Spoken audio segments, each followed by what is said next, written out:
Are you depressed, down on your luck, falling behind, the things you should be doing, you're just not? I get it. If you're a lifter, you've got 99 problems, and bench pressing is a third of them. But if you're used to hiding your skinny, underdeveloped arms under an oversized, wrinkly, stained t-shirt, then fear not, because I am here to show you how to jack up your bench press and your upper body like a 1970s powerlifter. Why 70s powerlifters? Is it because I like the aesthetic of stringy singlets and star mustaches? Well, of course it is. But also, it's because for all of the methods, the frills, the reinventions of the wheel that have come since that era, bench press training really hasn't moved forward. Pat Casey bench pressed over 600 pounds in a sanctioned meet in 1967. That's right, 600-pound benches have been around for almost 60 years. No, that beefy piglet isn't Stavros Halkias. Don Reinhout had the powerlifting total record for damn near 40 years, and he beat Bill Kazmaier, World's Strongest Man, in 1979, and he developed his strength with a simple home gym setup that just included a power rack, a bench,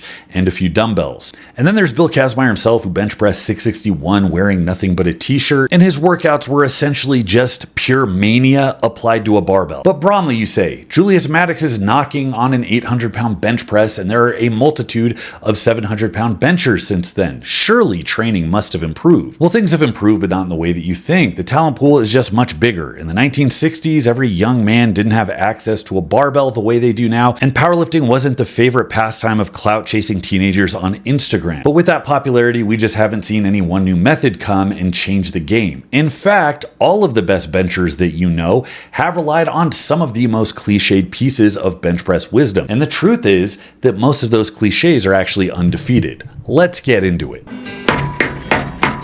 Do you like free hoodies? Yeah. Barbell Apparel's giving away free hoodies. How do you like them? Free hoodies. Barbell Apparel's free hoodie sale is going on right now. Every $99 gets you a free hoodie, and it stacks. So go get some Bromley merch, get some comfy jeans, and knock out your holiday shopping while you're at it. This deal will end soon, so go now.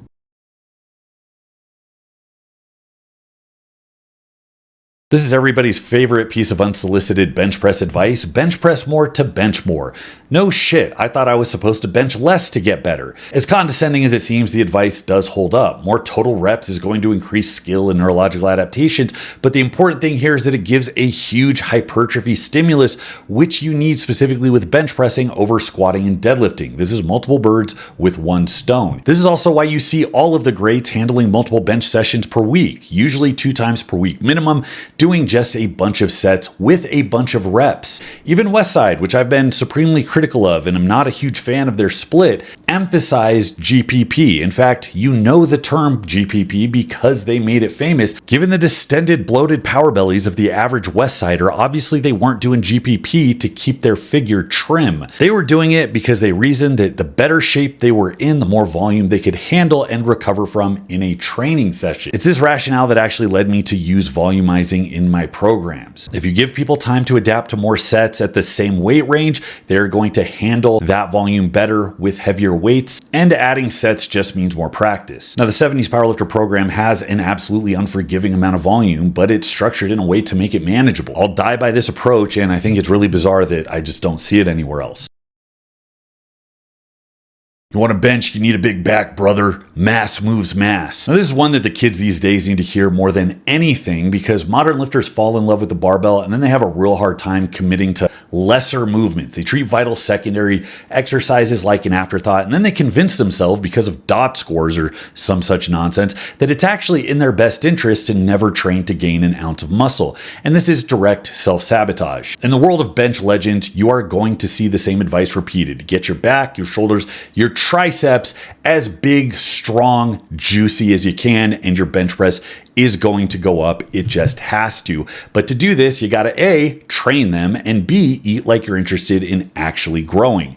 Ed Cohn was known for treating his accessories like competition lifts, and he even said that he put them on the same progression as his main lift. That's how important it was to his success. He described those movements like giving him a coat of armor and reinforcing his weaknesses. Bench press legend Doug Young was famous for defending his bodybuilding pump work, saying, "Those who say they want to be strong but not look strong ain't telling the whole truth." Now, he might have done it for vanity reasons, but the net effect of having this iconic physique is that he had one of the best bench presses of his era that still holds up today. Now, one of the reasons that I beat the overhead press drum is because just about every one of these guys had a massive overhead press, and they did behind the neck presses like it was their job. Pat Casey, Ted Arcidi, Bill Kazmaier, even Ed Cohn, who was a weight class competitor, all have documentation of them handling into the 400-pound range with a behind the neck press and using absolutely insane weights on typical bodybuilding lifts like flies, raises, dips, rows, and skull crushers. Pat Casey actually had his very own variation for skull crushers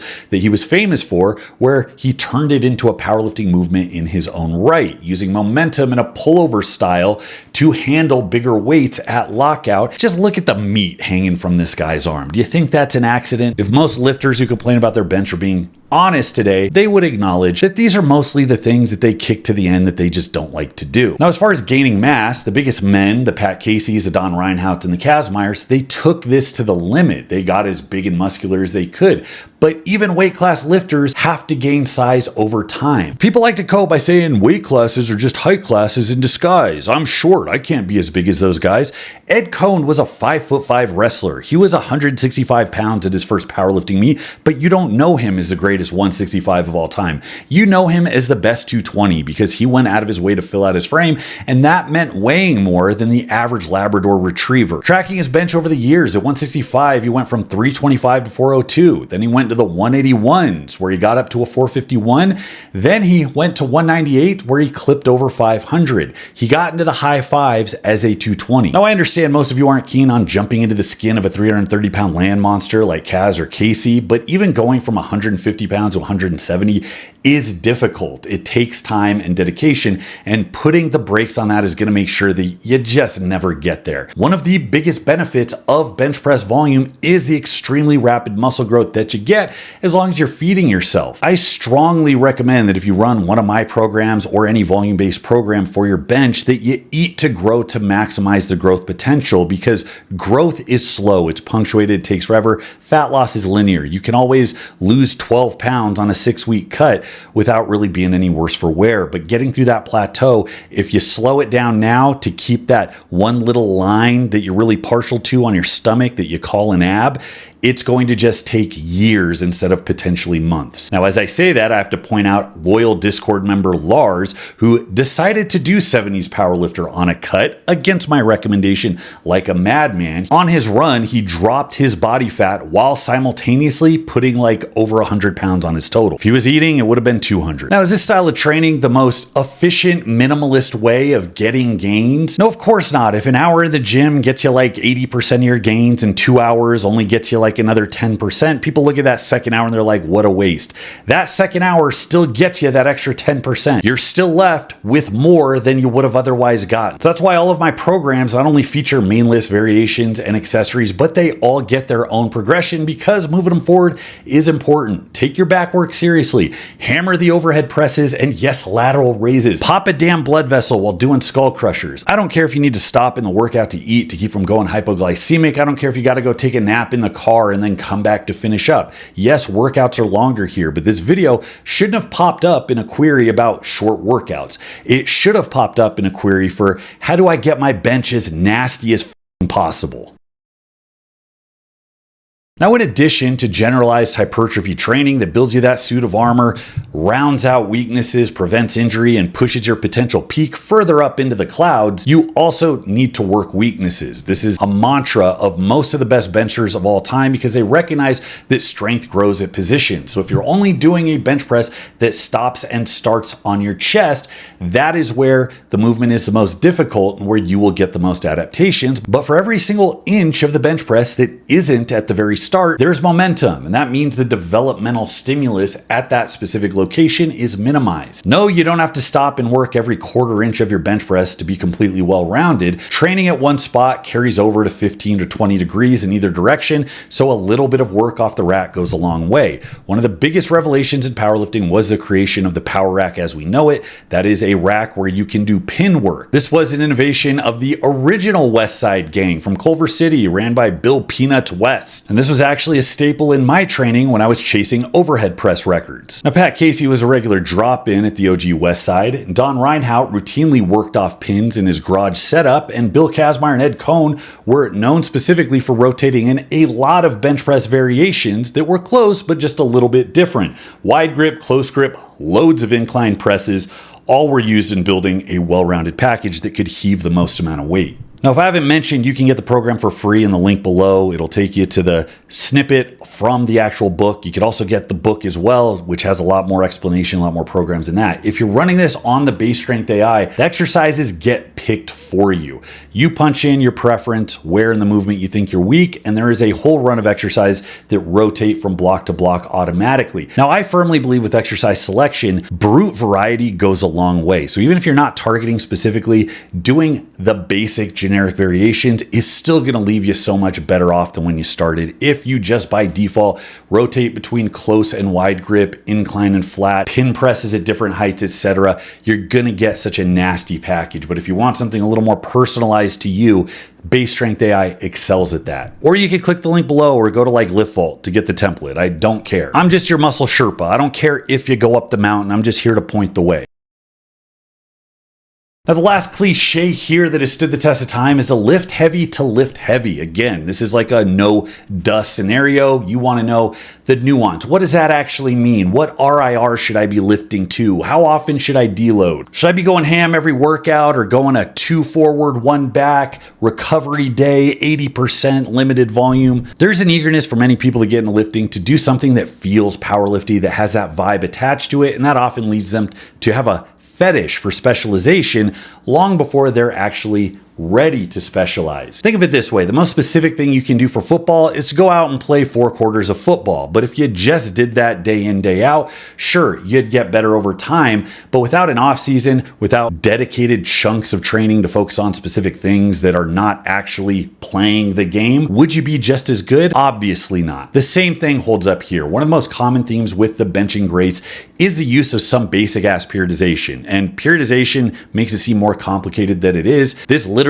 just means having different chunks of training to focus on different things in some logical progression. And the simple, childlike, kiddie version, I mean, like the Soviets would laugh at us because our linear Western periodization was like what they would give their introductory kids, and they'd have some high-minded 4D chess, super complicated number mess that was their periodization that they thought was better. Except the joke is, after all these years, their lifters haven't done better than the people that just did the kiddie shit. The important thing here is you have some direction to your training, that's it, and some variation on a timeline. For every one conjugate bro who got a big bench with some complicated list of exercises and exotic setups, there are like 50 guys who got records set just by going from light to heavy, broad to narrow over like 16-week cycles. People come up with all kinds of whys for why they think Western periodization works, or any periodization for that matter. I really think it's just a matter of recovery and novelty. Periodization keeps you from doing the same damn thing over and over until your joints say F you and bounce.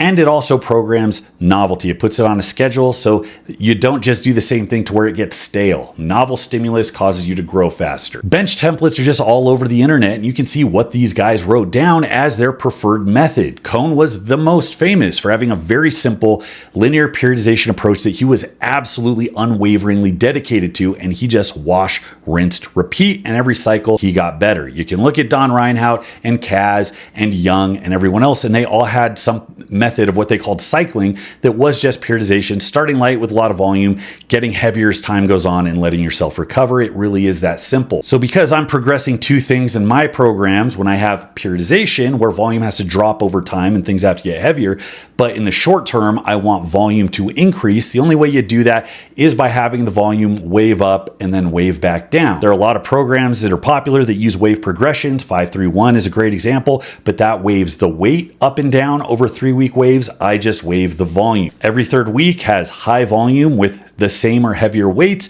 and it comes right before a volume drop where you are going to recover and strength is going to continue to climb. It sounds more complicated than it is. A monkey with a calculator could figure out how to run the template, but if you do have doubts, that is the benefit of Base Strength AI, is that it personalizes it to you based on your feedback. It does the thinking, so you just lift. So that is how you take your sad, pathetic, modern age poverty bench press and throw it back to the time of anabolic abundance. These workouts, they won't just put hair on your chest, they'll actually give you the chest that deserves to have hair on it in the first place. So if you have questions, leave it below. I am available for anything that you want to ask. Leave it in the comments. I decided to take my pathological obsession with reading all the comments and use it for good. So if you guys have specific questions about this program, any other program, life advice, whatever you want, leave it in the comments and I'll get back to you. Thanks so much, guys. Until next time, this is Bromley. I'll see you.